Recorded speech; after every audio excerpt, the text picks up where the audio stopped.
नमस्कार दोस्तों, DD react के रिएक्शन वीडियो में आपका स्वागत है। मैं हूं आलोक और आज जिस वीडियो पर मैं रिएक्ट करने जा रहा हूं और जो वीडियो मैं आप लोगों के साथ देखने वाला हूं वो वीडियो है लाहौरी फाइट का और वीडियो का टाइटल है India versus Pakistan economy comparison. मतलब भारत और पाकिस्तान की अर्थव्यवस्था का ये कंपैरिजन है। तो मुझे लग रहा है कि अब पता नहीं कैसे कंपैरिजन कर लिया है भाई 3.1 ट्रिलियन डॉलर का सम 270 बिलियन डॉलर की इकोनॉमी से। खैर देखते हैं। दानियाल जुल्फिकार। अच्छा भाई, अभी हमने रिसेंटली सुना इंडिया से बड़ी पॉजिटिव न्यूज़ आई कि इंडिया की जो इकॉनमी है 3.1 ट्रिलियन डॉलर से ऊपर चलेगी है। क्या रिएक्शन है? अच्छी न्यूज़ है एज इंडिया के लिए। वजह आई थिंक ये हो सकती है कि वहाँ लोग मेहनती होंगे उनके पास। आई थिंक वहाँ एज कम्पेयर टू पाकिस्तान में ज़्यादा किताबी कीड़ा बना जाता है, मतलब वो ओनली बुक पे फोकस किया जाता है। और इंडिया में जो बात करें आप, जो इकॉनमी की इंक्रीज़ हुई है वो स्किल्स उनमें ज़्यादा होंगे, इसलिए UAE, Saudi Arabia as China भी इंडिया में इन्वेस्ट कर रहे हैं। तो ज़ाहिर बात यही होगी, उनमें स्किल अच्छे होंगे इसलिए इन्वेस्ट कर रहे हैं। Nice, very good. मुझे बड़ा अच्छा लगता है जब इंडिया कहता है ना कि इंडिया ने ये कर दिया, इंडिया ने वो कर दिया। जनरल बात मुझे काफ़ी अच्छा लगता है। ये नहीं कि भाई मैं पाकिस्तान के ख़िलाफ़ नहीं, मैं पाकिस्तान के ख़िलाफ़ नहीं हूँ, लेकिन अगर एक कंट्री हमारे साथ आज़ाद हुई है वो नहीं यार, अच्छी बातें कर रहे हो, लेकिन प्लीज ये फैक्ट अपना आप ठीक कर लीजिए। आप आजाद नहीं हुए, आप अलग हुए, नया देश बना। हिंदुस्तान भारत पहले से था, वो आजाद हुआ। आप आजाद नहीं हुए, आप पहले से नहीं थे। आप आजाद नहीं हुए, एक नया मुल्क बना, आप पैदा हुए, आप अलग मुल्क बने, नया मुल्क आया ना। हिंदुस्तान तो हजारों साल से है यहाँ पे। तो ये मत कहिए कि हम दोनों आजाद हुए। आजाद हम हुए, आप अलग हुए, आप पैदा हुए। 3.1 ट्रिलियन पे उसकी इकोनॉमी है और पाकिस्तान सिर्फ एक चीज़ पे लगा हुआ कि भाई हथियार बना। नहीं भाई, ये हथियार वाला टाइम गया। अब टेक्नोलॉजी का दौर है, टेक्नोलॉजी पे थोड़ा आओ। 5G पे आ गए हैं। 5G पे आओ। पाकिस्तान अभी भी भाई मैं बलूचिस्तान का हूँ, बलूचिस्तान में 2G काम नहीं करता। 5G तो बहुत दूर की बात है यार। अच्छा, अब भाई की खुशी का राज मुझे समझ में आया। भाई बलूचिस्तान से हैं। मतलब एक मेरे लिए खुशी का मकाम है, ठीक है। लोग कहेंगे कि भाई ये पाकिस्तान के खिलाफ है, इंडिया को सपोर्ट करता है। नहीं भाई, जब एक कंट्री अच्छा परफॉर्म कर रहा है, ठीक है, हमारे साथ ही आज़ाद हुए। ये नहीं कि भाई वो 100 साल पहले आज़ाद हुआ था, हम 100 साल बाद में आज़ाद हुए हैं। एक साथ ही आज़ाद हुए थे, एक ही तारीख को आज़ाद हुए थे। 12 से पहले हम आज़ाद हुए, 12 के बाद वो आज़ाद हुए। लेकिन पाकिस्तानी क्या है भाई, हमने इंडिया को वर्ल्ड कप में हरा दिया, हमने इंडिया को वो कर दिया, हमने इंडिया हथियारों में आ गया, हमारे पास एटम बम है। भाई अच्छी बात है, एटम बम है, लेकिन 5G का दौर है भाई, टेक्नोलॉजी वॉर है, टेक्नोलॉजी का वॉर करो। अब क्या भाई, अभी बंदूकों की यार एक तो वहाँ पे जो है ना, मैंने ये चीज़ सुनी हुई है कि since I am working in the computer industry already, तो मैंने ये देखा है कि कंप्यूटर इंडस्ट्री उनकी बहुत ज़्यादा टॉप पे है। आप गूगल का जो है वो CEO भी देख लें तो वो भी इंडियन है, ठीक है, ट्विटर का भी है। सारे मतलब ऑलमोस्ट जो सोशल मीडिया के कैंपेन्स वगैरह भी चला रहे होते हैं, ज़्यादा टॉप पे हैं, वो भी इंडियंस ही हैं। तो उनकी टेक्नोलॉजी एडवांसमेंट भी बहुत ज़्यादा है पाकिस्तान के निस्बत। तो may be this might be the reason वहाँ पे पॉवर्टी है, लेकिन they would overcome over it. एक तो जब हम पॉलिसी मेकिंग कर रहे थे, हम उनकी पॉलिसीज़ देखते हैं कि टूरिज़्म को उन्होंने बहुत अच्छी तरह अपनी ना मूवीज़ वगैरह में डाला है। उसके अलावा other than that agriculture policies उनकी बहुत अच्छी हैं। पाकिस्तान का अगले दिन इटली के साथ कोई बना हुआ था चावलों के ऊपर, और पाकिस्तान 6ठे नंबर पे और वो पहले नंबर पे। अगर ऐसे उनको ग्रोथ होती रही, चीज़ें मिलती रही, तो दे विल ग्रो ट्रिलियन क्या पता नहीं कितने कितने डॉलर्स में जाके उनकी इकॉनमी जाके ग्रो कर रही होगी।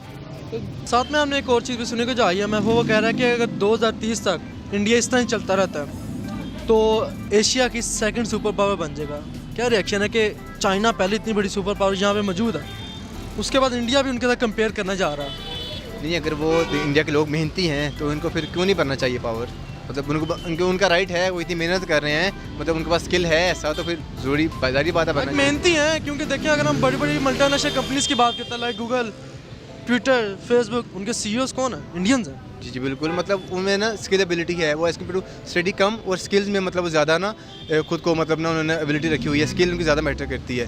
तो ये अच्छी बात है, मतलब स्किल वाला बंदा कभी भूखा नहीं मरता। इस वजह से उनकी इकोनॉमी मतलब ना जो रेशो है ना गुर्बत की, वो कम हो गया है, 6% हो गई है।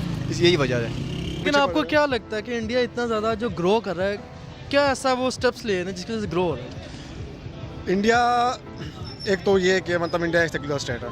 मैंने पहले भी कहा था इंडिया एक सेक्युलर स्टेट है, ठीक है। वो इन चीज़ों से निकल के, हथियारों से निकल के, एटम बम से निकल के वो टेक्नोलॉजी की तरफ जा रही है। क्योंकि भाई आप रशिया को देख लें, आप USA को देख लें, आप बाकी कंट्रीज को देख लें, चाइना को देख लें। भाई चाइना आपका अपना दोस्त है, ठीक है। आप कहते हो भाई हमारे पाक चीन जोशी जिंदाबाद, ठीक है भाई जिंदाबाद। लेकिन भाई आप चाइना के साथ आपके साथ चाइना है जो इस टाइम भाई वर्ल्ड इकोनॉमी में पहले नंबर पे आ रही है। भाई उसके साथ मिलकर करो भाई। चाइनीज़ प्रोडक्ट क्यों यार, चाइनीज़ प्रोडक्ट वर्ल्ड में नंबर 1 है, लेकिन पाकिस्तान में यूज़ नहीं की जाती। सारे कहते हैं भाई चाइनीज़ प्रोडक्ट 2 नंबर है। भाई क्यों 2 नंबर है? क्योंकि आपको 2 नंबर चीज़ देती है खुद। ऐसा ही है। आपने कभी नहीं सुना होगा कि यार कोई बंदा बाहर से आया और वो कहे कि यार चाइनीज़ चीज़ ये है।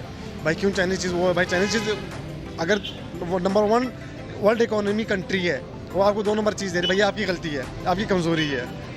एक और चीज़ हमने सुनी कि जो IMF के इकोनॉमिस्ट हैं वो कहते हैं कि इंडिया 2030 तक एशिया की सेकंड सुपर पावर बनने जा रहा है। यानी कि अगर इसी रफ्तार से चलता रहता है, चाइना नंबर 1 और इंडिया नंबर 2, इस पे क्या रिएक्शन है भाई?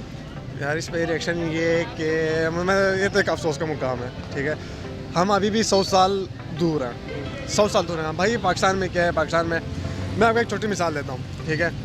मैं कोयटा का हूँ, मैं बलूचिस्तान का हूँ, ठीक है। वहाँ पे अभी भी लोगों ने बंदूकें पकड़ी होती हैं, पिस्टलें पकड़ी होती हैं, बस ये दिखा रहे थे कि भाई मेरे पास बंदूक है, मेरे पास पिस्टल है, भाई मेरे पास पावर है। भाई पावर की चीज़ नहीं होती है, ठीक है। वहाँ पे ना बिजली है, वहाँ पे ना पानी है, वहाँ पे ना रोड्स हैं, वहाँ पे ना हॉस्पिटल्स हैं, वहाँ पे तालीम ज़ीरो है। भाई आप किस तरह वो करोगे? आपने एक लाहौर को जोर दिया, एक पंजाब को जोर दिया, आपने एक इस्लामाबाद को जोर पकड़ा, एक कराची को पकड़ा हुआ है। भाई आप दूसरों को भी साथ लेके चलो, आप पूरे जब मुल्क को साथ लेके चलोगे फिर आप उनके साथ कम्पीट करोगे। भाई आपको अभी भी 100 साल लगेंगे इंडिया तक पहुँचने में। चाइना USA को छोड़ दो, अब इंडिया। देखिए, आप लोग शायद मेरी बात नहीं मानते, लेकिन एक पाकिस्तान का बंदा जो बलूचिस्तान का रहने वाला है, वो बंदा बता रहा है कि सड़कें नहीं हैं, पानी नहीं है, गैस नहीं है, स्कूल नहीं है। मैं नहीं बोल रहा ना। तो अब बताइए, बलूचिस्तान के साथ पाकिस्तान की सरकार न्याय कर रही है क्या? ये मैंने नहीं बोला है, ये आपके पाकिस्तानी यूट्यूबर के चैनल के साथ पर एक बलूचिस्तान का बंदा ये पोल खोल के चला गया। सुन ली ना बातें आप लोगों ने। अब फिर मत कहना कि बलूचिस्तान तो हमारा भाई है और बलूचिस्तान के साथ, इसीलिए बलूचिस्तान में अनरेस्ट है। इसीलिए अनरेस्ट है बलूचिस्तान में। आप वहां से गैस निकाल रहे हो, आप वहां से मछलियां निकाल रहे हो, आप वहां से तेल निकाल रहे हो, आप वहां से मिनरल्स, कीमती मिनरल्स निकाल रहे हो, बदले में बलूच को कुछ दे नहीं रहे हो आप। और ये काम आप पिछले 1948 से अब तक करते आ रहे हो। और उसके बाद आप कहोगे कि भाई बलोच आपके खिलाफ आवाज क्यों उठा रहे हैं? कब तक सहेंगे भाई? मैं नहीं कह रहा, वही कह रहे हैं ना। मैं नहीं कह रहा कि सारे बलोच वैसे ही हैं, लेकिन मैक्सिमम बलोच के दिल में ये बात है कि भाई आप हमारी जमीन का इस्तेमाल कर रहे हो, हमारी जमीन से आप सोना निकालते हो, हमारी जमीन से आप मिनरल्स निकालते हो, हमारी जमीन से आप गैस निकाल रहे हो। ना बदले में हमें गैस मिल रही है, ना पढ़ाई मिल रही है, ना पानी मिल रहा है, ना बिजली मिल रही है, ना सड़कें मिल रही है। बाकी चीजें तो छोड़ दो। और फिर आप कहोगे कि इसमें भारत की साजिश है। कई रिएक्शन चैनल वाले हैं, मैं देख रहा हूं कि वो लोग जब भी बलूचिस्तान की बात आती है तो एक लाइन से बोलना शुरू करते हैं, भारत की साजिश है, भारत की साजिश है, भारत की साजिश है, भारत ने फंडिंग की है। अरे भाई, तो आप फंड करो ना यार। आप 2 सड़कें वहां पे, आप 2 बिजली वहां पे, आप 2 पानी वहां पे, आप 2 स्कूल वहां पे, आप 2 कॉलेज वहां पे। लेकिन बोलने वाले बोलेंगे अरे है तो कॉलेज, है तो कॉलेज। ये भाई क्या बोल रहा था फिर? इसको भी फंड किया है क्या भारत ने बोलने के लिए? तक पहुंचने में आपको 100 साल लगेंगे। लेकिन हम इसके साथ ये भी देखते हैं, लाइक जिस तरह वो उनकी कोशिश यही होती है कि जो बाहर की इन्वेस्टमेंट्स हैं वो इंडिया में लेके आए, लाइक UAE है, सऊदी अरेबिया है। ये भी तो एक रीज़न है यार। जहाँ पे भी मल्टीनेशनल कंपनी जो सी हैं वो इन्वेस्ट करती है ना, वहाँ पे ऑब्वियसली बात है एम्प्लॉयमेंट आती है। जब एम्प्लॉयमेंट आती है तो आपका जो कंट्री का जो सा होता है ना GDP होता है, ग्रॉस डोमेस्टिक प्रोडक्ट, वो ज़्यादा इंक्रीज़ होता है। जब आपके वैरायटी आ जाती है और आपके एक्सपोर्ट्स इंक्रीज़ हो रही होती है तो लाजमी सी बात है आपका बैलेंस ऑफ पेमेंट भी इंप्रूव हो रहा होता है। तो वो जब एम्प्लॉयमेंट भी बढ़ रही होती है, पॉवर्टी भी कम हो रही होती है, तो जहाँ पे वो कंपनीज वगैरह खुल रही होती हैं वो ज़्यादातर प्रेफर करते हैं कि हम लोग लो लेबर वाली साइड पे जाएं। तो यहाँ पे उनको जहाँ पे वो कोई लेबर को मिल रहा होगा 15,000, वहाँ पे उनको 20,000 मिलना शुरू होता है, 25,000 मिलना शुरू होता है। लेबर भी खुश हो जाती है और उनका भी अपना काम चलता रहता है, उनके एक्सपेंसेस भी कम होते हैं। तो अगेन वो जो उनसा है लाभ सी बात है, वो जिस कंट्री में जाके इन्वेस्टमेंट होगी वहाँ पे अगर आपकी प्रोडक्शन ज़्यादा हो रही है तो वो एक्सपोर्ट ज़्यादा हो रही है।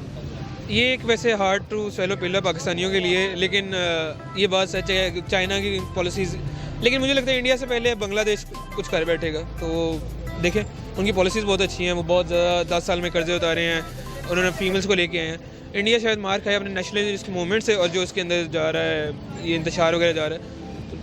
बट एट द मोमेंट अगर हम देखें तो प्रिडिक्ट करें तो ऐसे ही होता है, प्रिडिक्शंस तो कई होती हैं। हमने भी कहा था इकोनॉमी का ग्रोथ होगी, नहीं हो रही, पता नहीं लगता।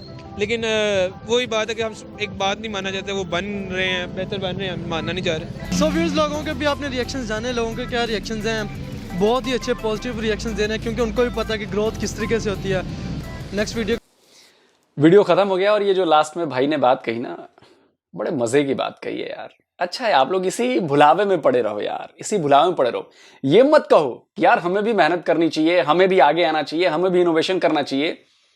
नहीं जी, भारत में तो ये चल रहा है, भारत भी डाउन हो जाएगा। आप तो 75 साल से यही ख्वाब देख रहे हो, लेकिन 75 साल में भारत कहां पहुंच गया और आप कहां पहुंचे हो, ये तो खैर कहने की बात है नहीं। रही बात बांग्लादेश की, तो अच्छी बात है यार, बांग्लादेश ग्रो करे, आप भी ग्रो करो, हमें उससे क्या है। लेकिन आप में और बांग्लादेश में बहुत फर्क है। आप लोग हो जमींदार टाइप के आदमी, बैठे हुए सब कुछ चाहिए, तो बैठ के हाथ पर हाथ धरकर बैठे रहने से कुछ नहीं होता।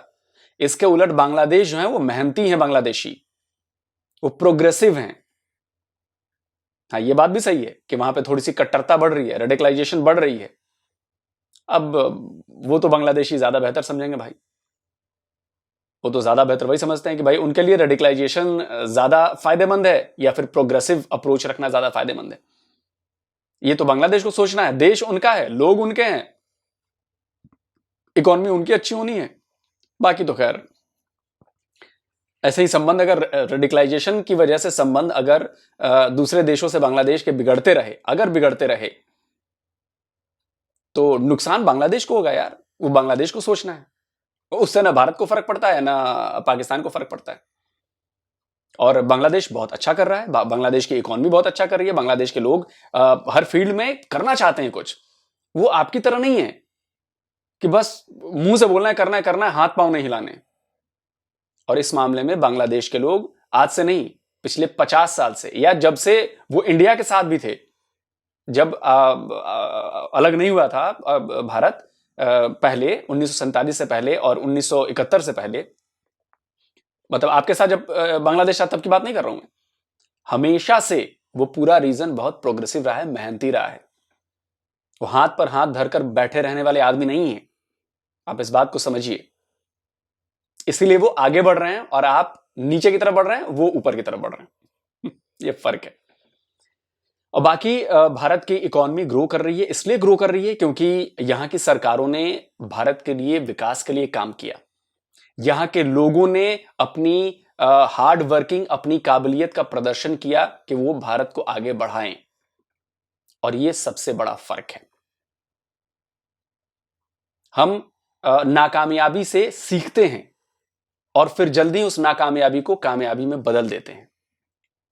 लेकिन आपके यहां तो कोशिश ही नहीं हो रही, और जो भी थोड़ी बहुत कोशिश हो रही है उसको सपोर्ट नहीं मिल रहा। और सपोर्ट इसलिए नहीं मिल रहा क्योंकि वहां की सरकारें जो हैं वो बेकार हैं।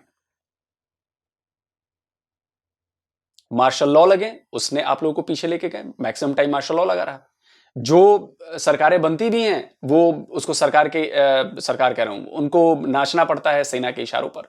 तो जब तक सेना के हाथ से कंट्रोल नहीं निकलेगा, सिविल गवर्नमेंट के पास नहीं आएगा, आप लोग नहीं ग्रो कर सकते। सेना सिर्फ अपना देखती है कि हमारी जेब भरी रहे, हमारे पास नई नई चीजें आती रहे, हमारी सारी सुविधाएं मिलती रही, जनता गई भाड़ में। वो तो सीधा होता है, सिविलियन नॉन सिविलियन। तो आप इस बात को समझिए। तो जल्दी हाजिर होता हूं एक और नए वीडियो के साथ। नमस्कार, जय हिंद।